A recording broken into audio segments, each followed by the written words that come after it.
Well, thanks a lot. And it is a more serious note. So I just wanted to perhaps make more of a statement and an explanation, give more of an explanation than what amounts to be a traditional press interaction. Most Americans don't know what happens when we lose one of our soldiers, sailors, airmen, Marines, or Coast Guardsmen in combat. So let me tell you what happens. Their buddies wrap them up in whatever passes as a shroud, puts them on a helicopter as a routine, and sends them home.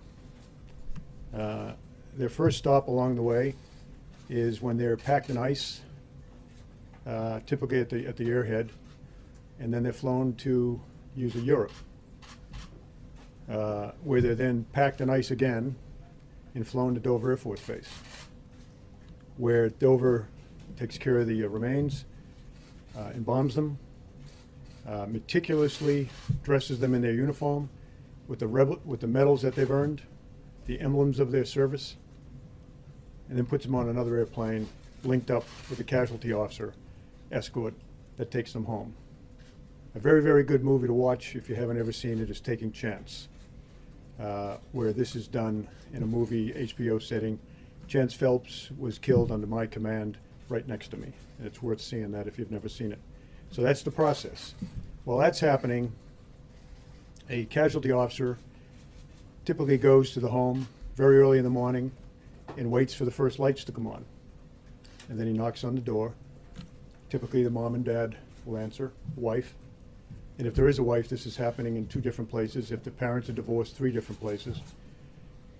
And the casualty officer proceeds to break the heart of a family member and stays with that family until, well, for a long, long time, even after the internment. So that's what happens. Who are these young men and women? They are the best 1% this country produces. Most of you, as Americans, don't know them. Many of you don't know anyone who knows any one of them. But they are the very best this country produces. And they volunteer to protect our country when there's nothing in our country anymore that seems to suggest that self-service to the nation is not only appropriate but required. But that's all right. Who writes letters to the families? Typically the company commander, in my case as a Marine, the company commander, battalion commander, regimental commander, division commander, Secretary of Defense, typically the service chief, Commandant of the Marine Corps, and the president typically writes a letter. Typically the only phone calls the family receives are the most important phone calls they can imagine, and that is from their buddies. In my case, hours after my son was killed, his friends were calling us from Afghanistan, telling us what a great guy he was. Those are the only phone calls that really matter. And yeah, the letters count to a degree, but there's not much that really can take the edge off what a family member is going through. So some presidents have elected to call. All presidents, I believe, have elected to send letters. If you elect to call a family like this, it is about the most difficult thing you could imagine. There's no perfect way to make that phone call. When I took this job and talked to President Trump about how to do it, my first recommendation was he not do it. Because it's not the phone call that parents, family members are looking forward to. It's nice to do, in my opinion, in any event. He asked me about previous presidents, and I said, I can tell you that President Obama, who was my commander-in-chief when I was on active duty, did not call my family. That was not a criticism. That was just to simply say, I don't believe President Obama called. That's not a negative thing. I don't believe President Bush called in all cases. I don't believe any president, particularly when the casualty rates are very, very high, that presidents call. But I believe they all write. So when I gave that explanation to our president 3 days ago, he elected to make phone calls in the case of the 4 young men who we lost in Niger at the earlier part of this month. But then he said, you know, how do you make these calls? If you're not in the family, if you've never worn the uniform, if you've never been in combat, you can't even imagine how to make that call. I think he very bravely does make those calls. The call in question that he made yesterday, or day before yesterday now, were to 4 family members, the 4 fallen. And remember, there's an next of kin designated by the individual. If he's married, that's typically the spouse. If he's not married, that's typically the parents, unless the parents are divorced. And then he selects one of them. If he didn't get along with his parents, he'll select a sibling. But the point is, the phone call is made to the next of kin only if the next of kin agrees to take the phone call. Sometimes they don't. So a pre-call is made, President of the United States or the Commandant of the Marine Corps or someone would like to call. Will you accept the call? And typically they all accept the call. So he called 4 people the other day and expressed his condolences in the best way that he could. And he said to me, what do I say? I said to him, sir, there's nothing you can do to lighten the burden on these families. But let me tell you what I tell them. And let me tell you what my best friend, Joe Dunford, told me, because he was my casualty officer. He said, Kel, he was doing exactly what he wanted to do when he was killed. He knew what he was getting into by joining that 1%. He knew what the possibilities were because we're at war. And when he died, in the 4 cases we're talking about in Niger, my son's case in Afghanistan, when he died, he was surrounded by the best men on this earth, his friends. That's what the president tried to say to 4 families the other day.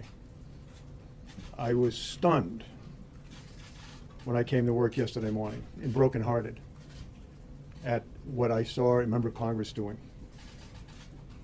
A member of Congress who listened in on a phone call from the President of the United States to a young wife, and in his way tried to express that opinion. He's a brave man, a fallen hero. He knew what he was getting himself into because he enlisted. There's no reason to enlist. He enlisted. And he was where he wanted to be, exactly where he wanted to be, with exactly the people he wanted to be with when his life was taken. That was the message. That was the message that was transmitted. It stuns me that a member of Congress would have listened in on that conversation. Absolutely stuns me. And I thought, at least that was sacred. You know, when I was a kid growing up, a lot of things were sacred in our country.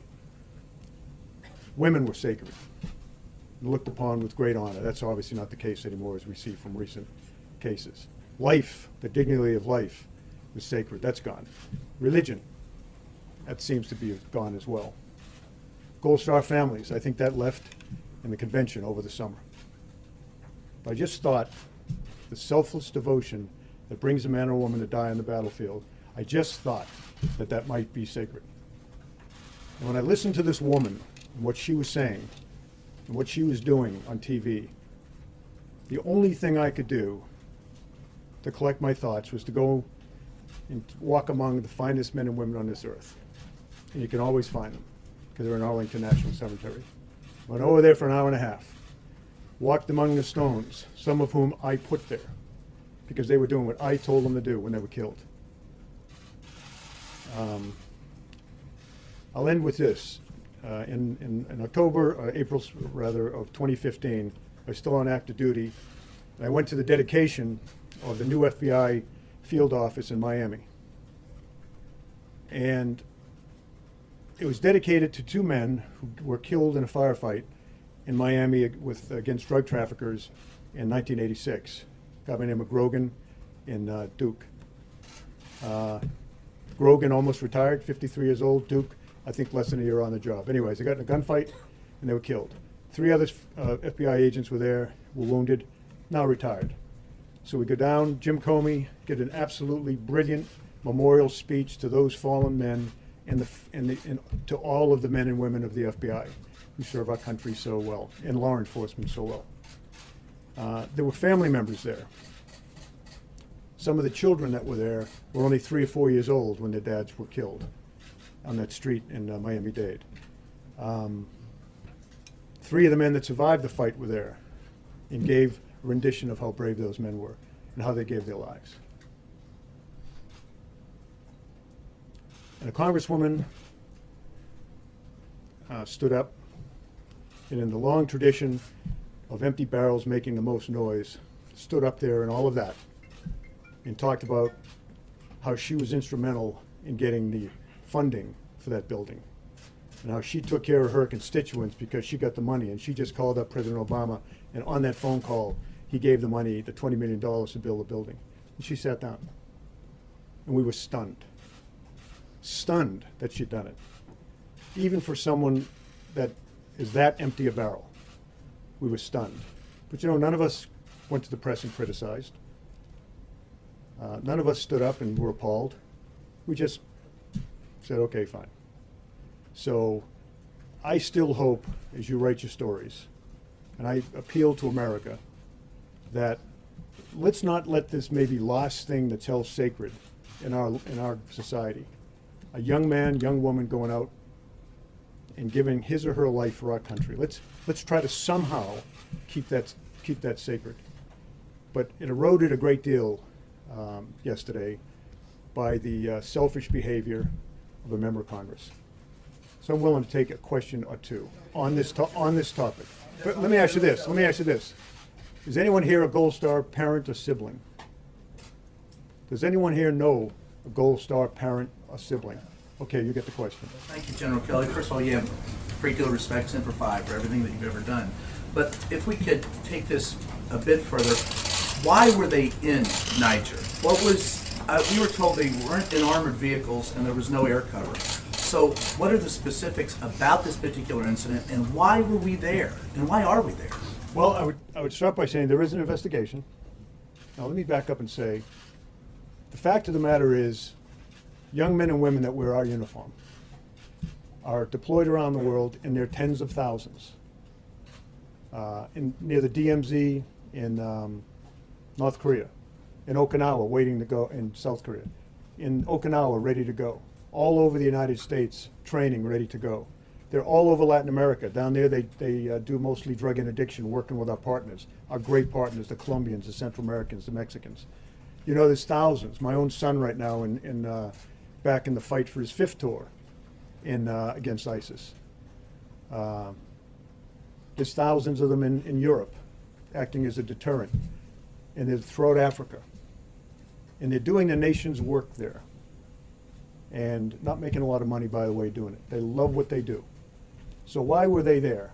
They're there working with partners, local Africa, all across Africa in this case, Niger, working with partners, teaching them how to be better soldiers, teaching them how to respect human rights, teaching them how to fight ISIS, so that we don't have to send our soldiers and Marines there in their thousands.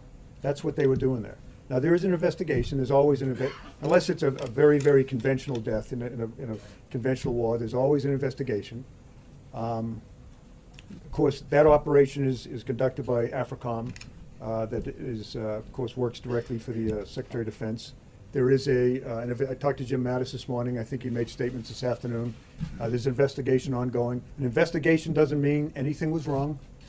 An investigation doesn't mean people's heads are going to roll. The fact is, they need to find out what happened and why it happened. But at the end of the day, ladies and gentlemen, you have to understand that these young people, and sometimes old guys, put on the uniform, go to where we send them to protect our country. Sometimes they go in large numbers to invade Iraq and invade Afghanistan. Sometimes they're working in small units, working with our partners in Africa, Asia, Latin America, helping them be better. But at the end of the day, they're helping those partners be better at fighting ISIS in North Africa to protect our country, so that we don't have to send large numbers of troops.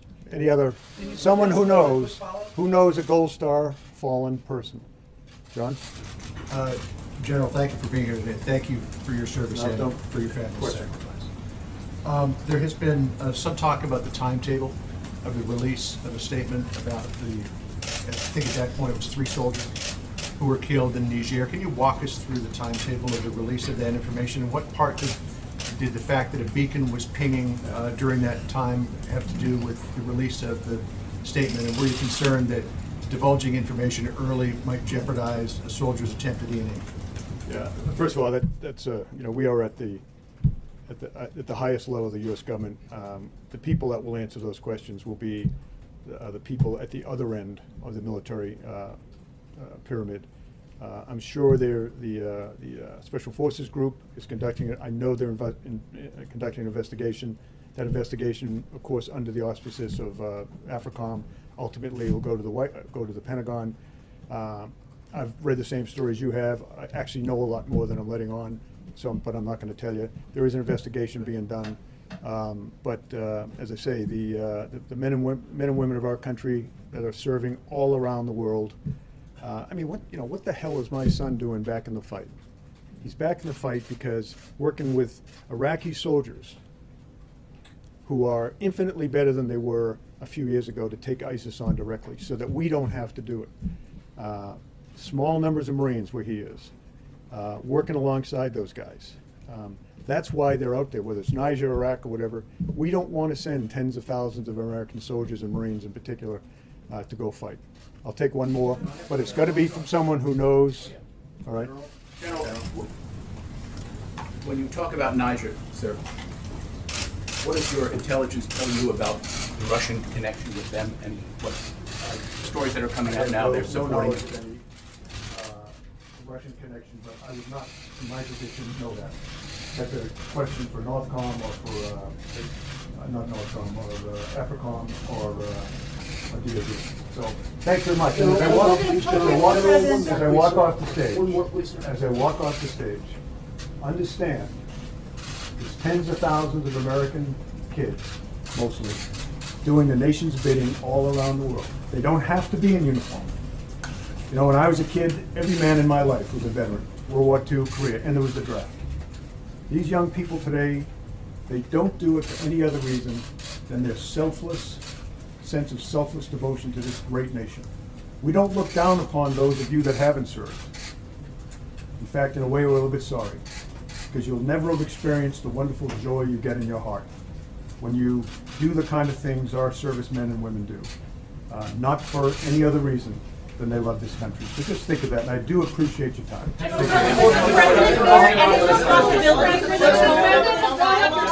Did the president authorize the mission, General Kelly? That's it.